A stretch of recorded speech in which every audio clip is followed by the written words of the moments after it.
Namaste, dear readers. Today we will be chanting the Nrisimha Panchamrita Stotram, which was sung by Lord Rama. This is found in certain manuscripts of Harivamsha Purana in Sheshadharma Prakarana. Let us chant that stotra now.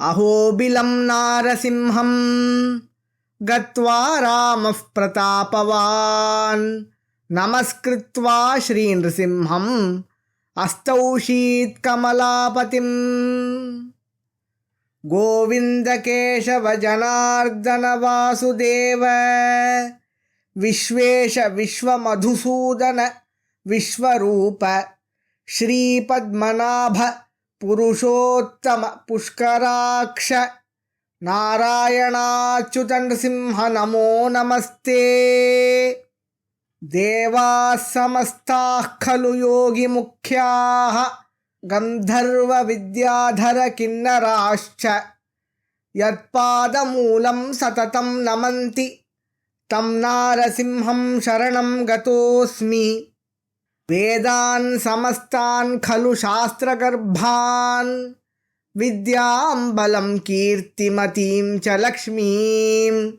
Yasya Prasadat Purusha Labhante Tam Narasimham Sharanam Gatosmi Brahma Shivastvam Purushottamascha Narayano Saumarutam Patischa Chandrarka Vaivagni Marudganascha Tvamevatam Tvam Satatam Natosmi Swapnepi Nityam Jagatam Srashta Chahanta Vibhura Prameyaha Trata Tvamekastrividho Vibhinnaha Tam Tvam Nrisimham Satatam Natosmi Iti Stutva Raghusreshtaha Pujayamasa Tam Harim Pushpavrishtif Papatashu Tasya Devasya Murdhani Sadhu Sadhvititam Prochuhu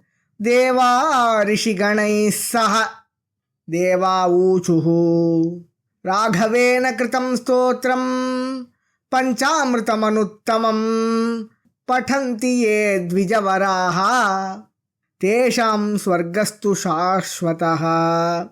This stotra was sung by Lord Rama when he visited the Ahobila shrine of Nrisimha. And the Palashruti of this stotra is granted by gods and sages. They say those Dvijas who recite this hymn, for them eternal Swarga, heaven, will be granted. That is, they will be able to live in Swarga eternally after they leave their body. To know the deeper meaning of this hymn, you can get the book Nrisimha Panchamrita Stotram from the link given in the description. Thank you for listening.